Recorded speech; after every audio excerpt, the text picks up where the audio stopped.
love questions from the audience, so you can start commenting your questions now, or you can also add them as we go.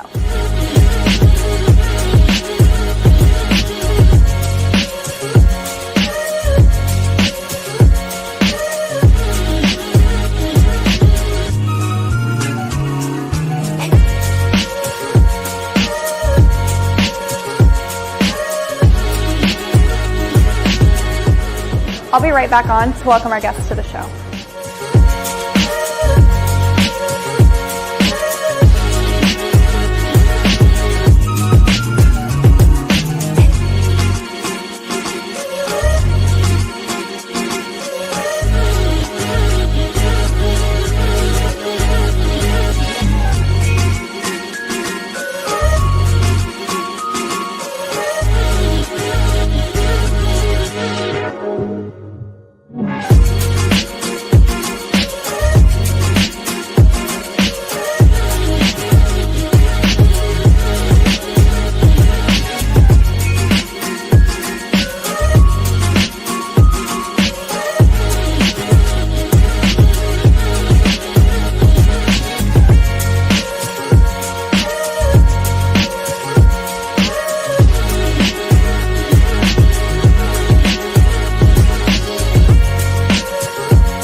Thanks for meeting us for coffee.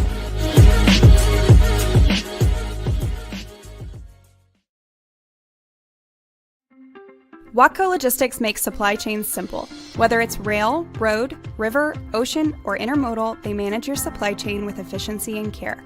From heavy haul trucking to e-commerce fulfillment, they tailor solutions that fit your business, no matter the size or the complexity. Watco combines smart technology with real human insight to keep your cargo moving and your operations running smoothly.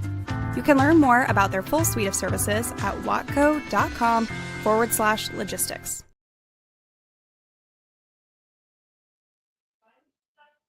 Good morning, everyone. Thank you so much for being here today for episode 55 of the Meet Me for Coffee podcast. I'm your host, Samantha Jones, and I always enjoy getting to spend 30 minutes learning from my amazing guest, as well as hearing from our viewers who are here and able to attend. If this is your guys' first time listening in, or maybe you haven't been very regular to the show, I wanted to just go ahead and call out a couple of our recent podcast episodes because they were so amazing. So our last two episodes, the last episode, episode 54, we covered all things insurance, risk, and legal for truckload brokers, truckload carriers, and even kind of from the viewpoint of shippers. So super informative. It was one of those that very educational podcasts that you can kind of take back to your insurance agents or your underwriters and have really tangible conversations. So if you missed that, check it out. Would be definitely a very informative episode. The episode before that was our mid-year freight market update panel. So we had 4 experts that we got to go over all sorts of things about economic outlooks, freight market outlooks, and it was an hour-long episode, so longer than usual, and just completely jam-packed with insights for the rest of the year that you guys could use for your Q3, Q4 planning. So if you missed either of those, please go check those out. If you watch them on LinkedIn, I would love if you leave a comment. Let me know what you think about those. One quick housekeeping thing. We have the Journal of Commerce Inland Distribution Conference coming up in Chicago in September. It's September 29th, so the very end of September into October, going through October 1st. Today on my personal LinkedIn page, I shared a video that I'm going to share a couple more, but they're short clip takeaways from guests who actually attended the show last year. saying why they attended, what they loved about it, if they're coming back. And I believe in the video I posted today, there's a shipper, it's 2 technology companies, and a provider all sharing their thoughts on the conference. So hopefully that helps you guys get a really good kind of viewpoint and angle on if this show is for you. At the end of the short clip, it's featured on my personal profile. There is a code that will save you guys 15% on your registration when you go to register for the JOC Inland Distribution Conference. So that code is Coffee Inland 25. And that will save you guys 15%. So hopefully you check it out. If you guys are listening in, let me know the next conference you're going to be attending. If we're going to see any of you guys in Chicago in September, please let me know. The podcast will be there. So we'd love to know in advance who's attending and who's going to be hanging out around the conference and the show. I am drinking a mocha iced coffee this morning. I actually still have my coffee going. So if anyone listening in wants to share their favorite coffee order, I asked that a couple weeks ago on a show and I loved it because I started getting a lot of good ideas for coffee orders. So I'm all ears if you guys have great ideas. And without any further ado, I'm going to go ahead and bring on our guest this morning, Mr. Gad Levanon. Good morning, Gad. How are you?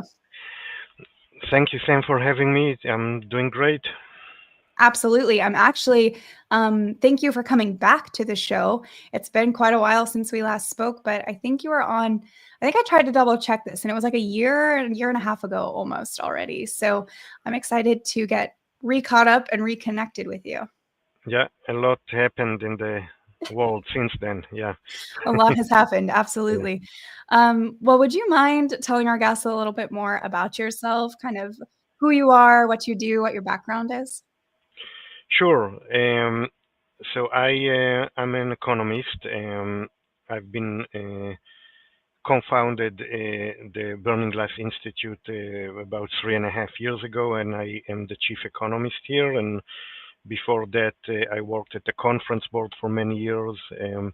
At the Burning Glass Institute, we are kind of a think tank that does research and projects related to labor markets, higher education, and skills and things in between higher education and labor markets. Yeah. I also believe, are you still a professor as well?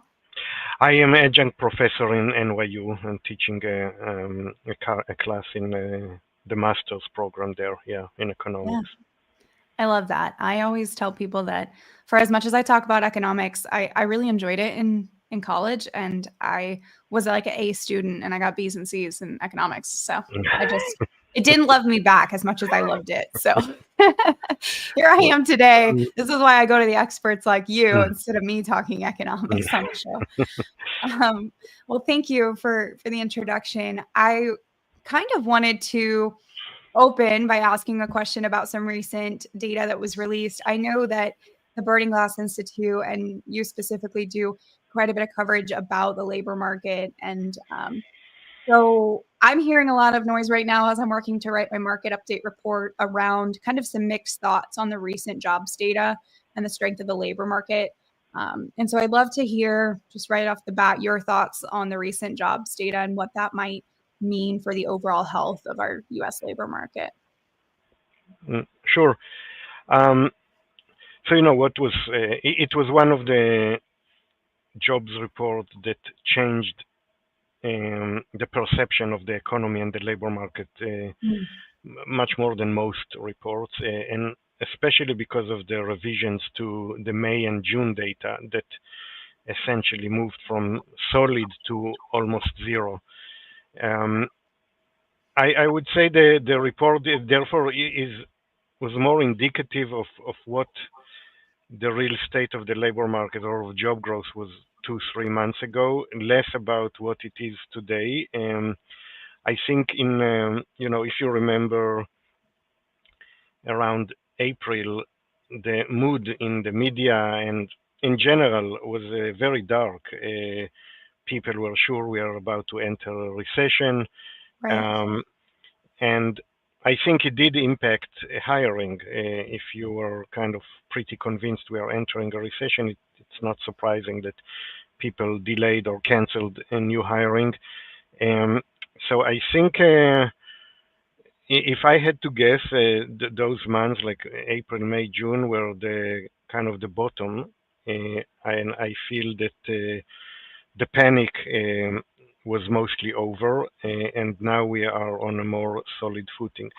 I do think that job growth is likely to remain slow, but it's, in my opinion, less because the economy is tanking, but more because it is slowing down, and at the same time, there is relatively strong productivity growth. So partly due to AI, companies are able to do more with less, and they also think that AI will um, have a big impact a year or two from now, so therefore why hire now and people that you won't need a year or two from now. So I think the combination of the slowing economy and the kind of strong technology progress are leading to a new normal in terms of job growth, which I wouldn't be Mm, surprised if we continue forward, averaging less than 100,000 new jobs a month, which sounds low, but it doesn't mean that the economy is unusually weak. mhm. So do you think that that could be part of the concern is that we might be starting to, because of new trends and like AI, which is definitely newer, we might be starting to see the need to adjust expectations more permanently moving forward compared to what we've seen historically? Yeah, I think job growth when product you can produce more either by having more people or by each worker becoming more productive, and we are now at a stage where workers can do more, and that would mean that employers need fewer employees, and I think we will be in a period of low employment growth as a result of that. Hmm. Well, I think that it was pretty obvious to me that the Fed doesn't seem too concerned with the health of the labor market as of their most recent statements. They seem to think that it's holding steady enough for them to not justify rate cuts at this time. I think trying to balance their two objectives, they seem a little bit more concerned about the rate of inflation still. So I also wanted to kind of piggyback on the labor data to get your thoughts on inflation and how much of this inflation at this point is caused by tariff uncertainty or the uncertainty that tariffs are fueling, and just kind of get your thoughts on the Fed's stance on inflation, tariffs, all of that. Yeah, yeah. I Before the last job report, which was also when the Fed made the latest decision, I also thought that uh, and that we don't need more rate cuts. I'm kind of the latest job report did impact me a little in this regard, and I suspect that also the Fed uh, was impacted a little. I think what the Fed is also referring to is that in addition to slower job growth, we are also experiencing a slower growth in the supply of labor, um, partly or largely because of immigration policy. In 2022, 2023, and also the first half of 2024, we had massive entries to the country. Many of them ended up working. So we had a big boost to the supply of labor. Already in the Biden administration, towards the end, it was significantly reduced, but in the new administration, it's essentially zero. Mm, Um, so there are no new entrants, and there is, as we all know, a lot of push for deportation. Although the numbers there are not very big yet, but just the fear of getting deported probably prevents people from coming to work. So I think that significantly reduces the supply of labor. So when you have a decline both in demand and supply, it's not obvious that the unemployment rate will come down. It depends on which force is stronger. mm, So it's not obvious, even with slower job growth, that the unemployment rate will significantly increase. We will have to wait and see. Uh, I would predict maybe a small increase, but not a dramatic one. Um, and with regard to inflation, I think we are still 4 years in a period of inflation well above target. With the tariff, so far tariff didn't impact inflation so much, but it's probably not zero, and will push inflation a little up in the coming months. So I think there is a real risk that even this year and maybe next year, inflation will remain above the Fed's target. Right. And it's now a question how tough the Fed is going to be in trying to reduce it. There are a lot of pressures from everyone for the Fed Mm-hmm. to cut rates. Uh, we will. I would like look at the unemployment rate and see if it's trending up. Then maybe the Fed should cut rates. But if it is stays the same and inflation remains above the trend, then I don't think the Fed should cut rates anymore. Is there a point where if we get some type of like finality on tariffs and they do cause price increases, is that still considered inflation, or is that just like somehow factored as a one-time price adjustment and we accept that and we don't feel the need to try to control the price increases through interest rates? Um, so even like if it's a one-time thing, it's not like all happening in 1 month. Sure. There is like a supply chain. It takes time for prices to move in it. So even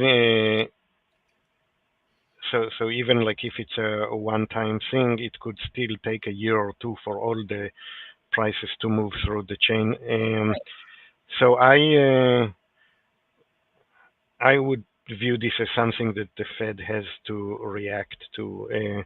Also, there is also the main determinant of inflation are inflation expectations. So if 3% becomes the new 2%, and all people think that inflation will remain 3%, it will become much harder for the Fed to actually reduce it to 2%. So Sure. I'm not probably not. It's not the consensus, but I think the Fed should take this into account. Yeah. I know there's been some conversation around that before. Like, do we really protect that 2% goal moving forward? Or do we, because once we loosen up on that, can you ever really retract from that? Yeah. Probably not. It, But I think that, you talked about the supply chain. And so folks like myself who are in supply chain, like we're just now starting to hear about like a lot of manufacturers negotiate prices on contracts for a year. So the rates for 25 were set in 24, and they didn't change them because they were facing weakening demand with all of the uncertainty. But some of them took 50% tariff increases on, things like steel and aluminum, and those could be a large percentage of their input costs. And so we expect to see some of these industries here in Q3, Q4 announcing price increases for the year 2026 contracts. So part of me feels like the Fed is kind of waiting because we still have not really seen yet the full yeah, impact of the tariffs in many regards, I don't think. yeah, Like, and we still have tariffs trying to be finalized right now, or we're negotiating. So we might not see that impact until halfway through 26 if they're going to alter prices. yeah. I do think that it's not the impact on prices is not even if it's a one-time decision, it's not a one-time impact, and it could last a year or two. What would be the risk in the Fed starting to cut rates throughout this year and into 26, and then saying inflation starting to really climb again in Q2 of 2026? What would be that?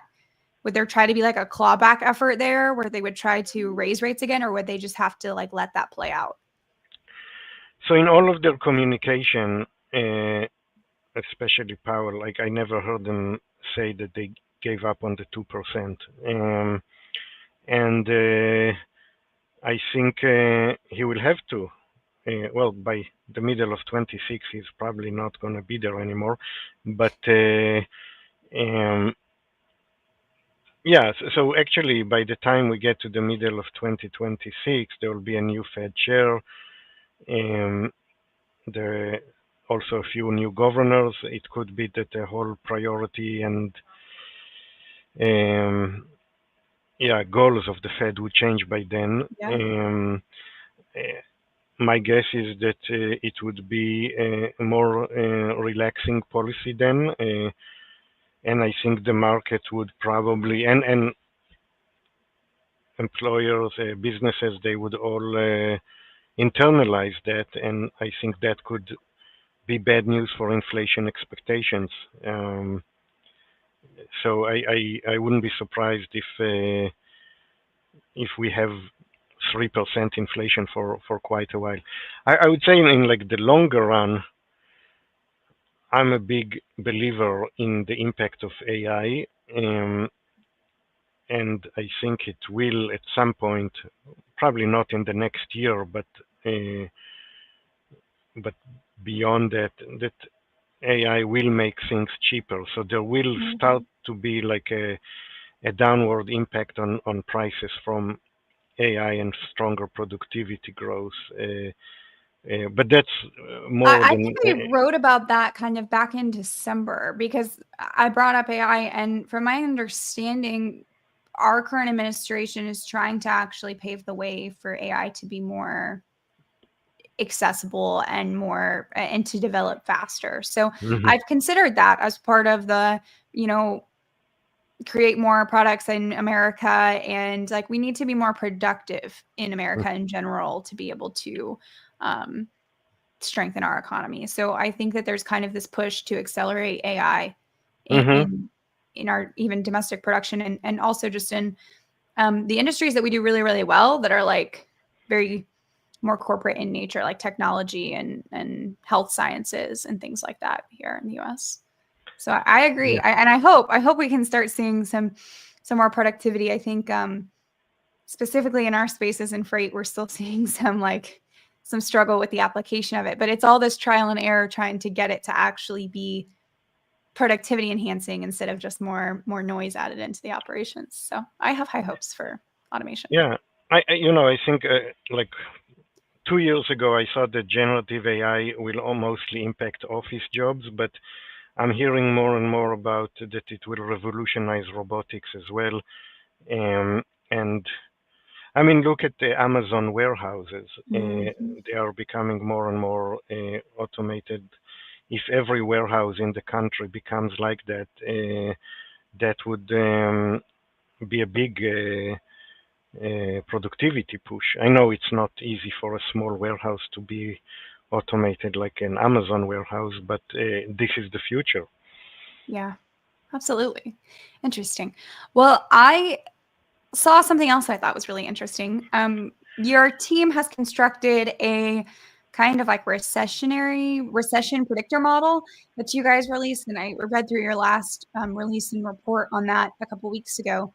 But it seems to me like the goal of this is to be able to predict a recession or the odds of a recession in the next 2 months, which is obviously helpful because I think we're all a little fatigued right now trying to plan 6 months, 12 months out in advance. We just kind of need to know what's happening now. So can you kind of explain what went into making that model and the reliability of that model and kind of what it's showing for right now? Yeah, so we looked at around 100 indicators and their ability to forecast the last several recessions and to avoid forecasting recessions when they didn't occur. And we chose the best 12 or 13, I forget exactly if one of them, and 12 indicators. And then we aggregated them into a kind of a recession probability model. So those are indicators that were pretty good in forecasting the recent recessions, except the pandemic one, which is impossible to forecast. and also those indicators are supposed to not forecast a recession that didn't happen. And once we aggregate them, we put them in a model, and it gives us the probability that we will be in a recession 2 months from now. It's usually most recession probability models are more than 2 months, but in my experience, it's very almost impossible to find good leading indicators 6 months or 12 months into the Yeah. future. I think if we have a reliable model for 2 months, that is would be a contribution by itself.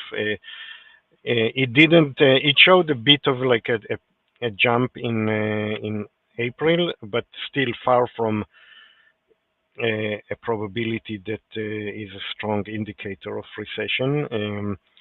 So I think it suggests that there is no recession on the horizon. Yeah. I know that I just feel like I've been talking about recession odds now for like 3 years. And nothing's happened. So to Yeah, your point about like trying to predict 6 or 12 months in advance, that seems kind of futile. So I like it personally, was a fan of the 2-month approach. And I think that that's more helpful because even if you probably saw a significant spike and it didn't turn into a recession, that still probably means there's quite a bit of like tension in the marketplace yeah, that could be accounted for. yeah, So I like the approach there. Very, yeah. very It cool. definitely, even if it goes up, but still remains well below 50, it still could signal a slowdown, which is also Yeah. useful. Yeah. Yes. Okay. How often is that updated? Do you guys do that on a monthly basis? Yeah, we are probably in the middle of in like less than 2 weeks. We're waiting for more July indicators to come in, and then we will release it. Yeah. Okay. So by mid to end July, we'll have a fresh update. By by mid August. Okay. Yeah. Oh, okay. Yes. Man, I said July. It's August already. Woo! Keep me present, guys. Keep me present. Summer's flying. Um, so you talked a little bit already about immigration policy, and you mentioned that, there's some deportations happening now, but the numbers really aren't staggering. I did read a report in mainstream media, and it was about, a meat packing company in, I think, Nebraska or something that shut down overnight because 60 something percent of their workforce was deported in an ICE raid. I thought it was interesting that they claimed that they had attempted to verify every employee's status, but yet 66% of the workforce was um, yeah, illegally here. So is that like an outlier? Is that a fluke, or should we expect to start seeing more hits to any type of labor productivity or output or manufacturing because of specifically deportations or even a reduction in immigration? Yeah. So I think in general there are areas and occupations where illegal immigrants are a big part of the workforce, and the California, Texas, Florida, even New Jersey. It turns out there are a lot of illegal immigrants there, uh, and agriculture, construction, some of the care business, transportation. Um, so in those places, I think we will see a big impact already. What I'm not sure about is that there is the official policy, and then it seems like there are also all kinds of like backroom deals of like local businesses pressuring politicians who are pressuring ICE like not to impact or not to go to some areas because in some areas if like all of the illegal immigrants are not working, then as you mentioned, like entire industries will be shut down, uh, and many voters of the current administration will suffer. So still don't know like how all of it will be enforced and whether Yeah, that's a side of politics and economics that's probably not talked about very much because we'll yeah, never have data on it to talk about right, it. right. Right. So it will take time to see. Yeah.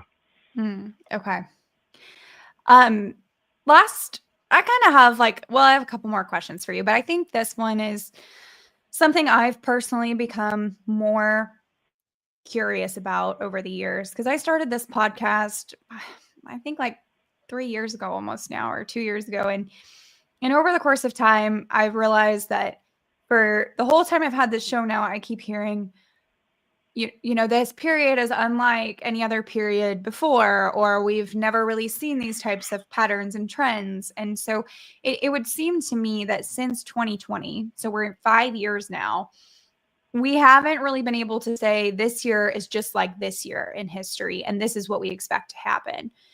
Because there's just so many more variables going on now with geopolitics, with US politics, with AI, with production. So with tariffs now, there's just monetary policies. And so I'm curious, do we ever go back to pre-2020, or are we just needing to accept that we are now in a new kind of era, if you will, of economic study, and we have to start adjusting expectations and base models when we're looking at economic data?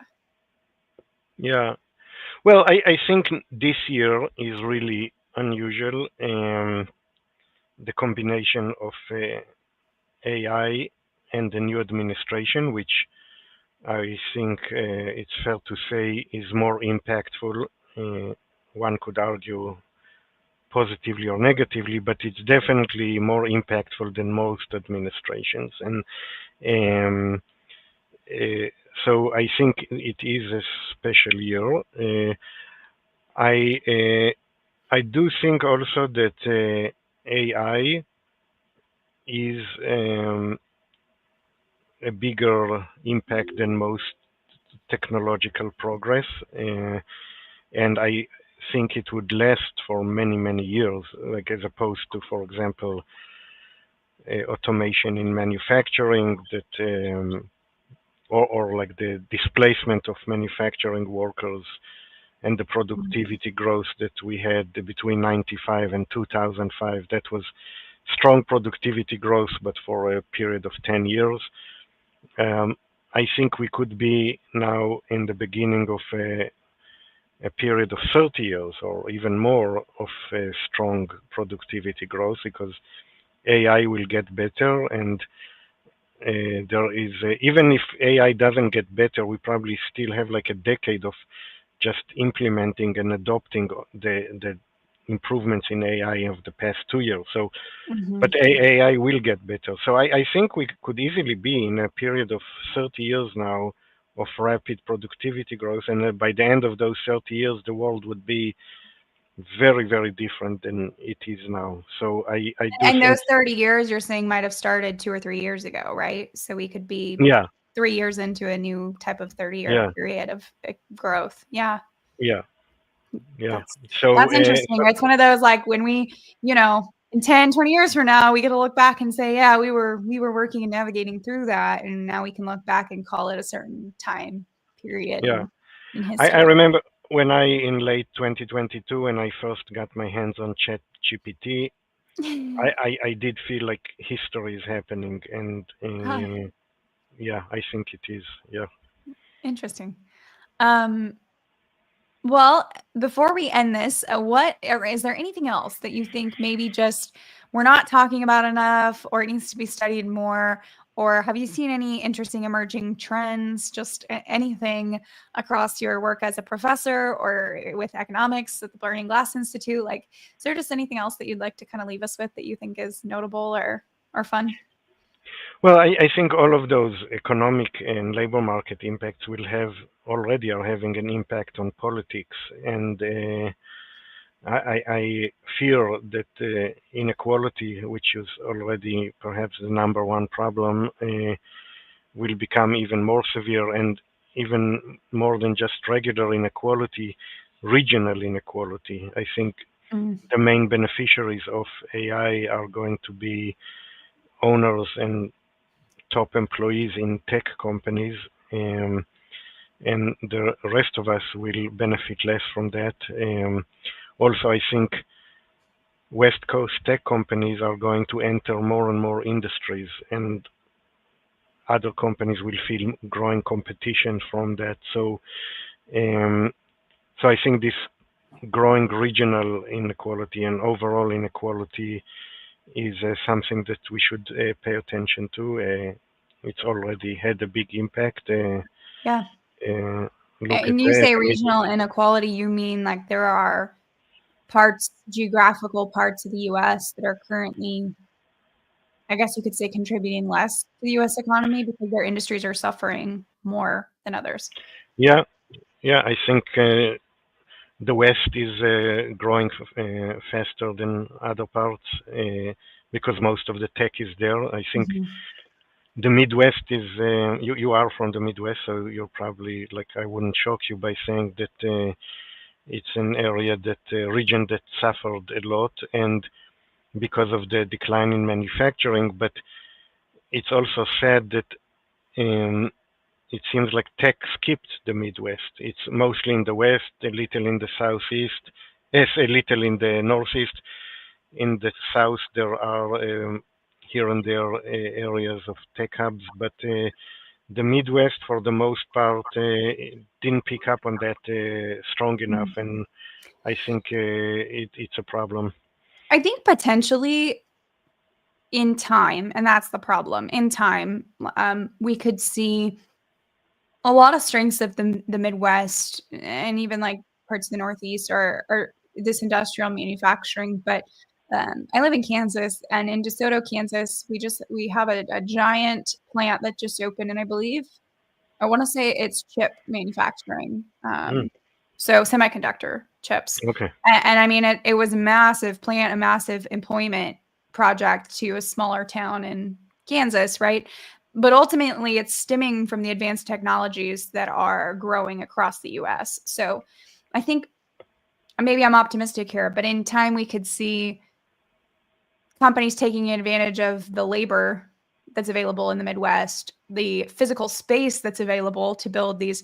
I mean, they put this massive plant in the middle of fields in Kansas. Hmm. So there's lots of space here. There's lots of people here that will work in these spaces. And so I would be maybe hopeful that some type of infrastructure also needs to develop around emerging health sciences and technology companies as well. Um, I hope so. You also have several very good universities that could be the anchor for such hubs. So yeah. yeah. Yeah. Um, I'm from the part of the Midwest that's like very more than manufacturing. I think we're like engineering and agriculture. So like crop, Mhm. we do a lot of like health sciences and ag sciences and stuff Yeah, too. Our universities are like just 80% of the entrance into those big corporations are coming from our Midwestern universities here. So yeah, yeah, yeah, interesting. But that is something I think that I've read about before. And I mean, it's also interesting to see what the current administration is trying to do with, the revival of steel in the Northeast and just yeah, different manufacturing sectors that have been lagging for some time. yeah. So No, I do think, with all the criticism of tariffs, I do believe that there will be some reshoring of mhm. manufacturing. And we already saw in the last several months, manufacturing in the US is actually picking up a little as opposed to the downward trend of the previous 2 years. So there are reasons to be hopeful. Yeah. That's me, the eternal optimist, trying to find the silver linings. But I appreciate all of your insights today, Gad. It was great to catch up with you. If people are interested in connecting with you, I know you publish newsletters and all sorts of research. So how can people find you and connect with you? Everything I do is shows up at some point in LinkedIn, so just find me on LinkedIn and subscribe to my newsletter, Labor Matters. Yes, absolutely. I recommend subscribing. That's something that I read every time it comes out, and it's very helpful. So thank you for the work that you do on that. Thank you, Sam, for having me. It was a pleasure. Yeah.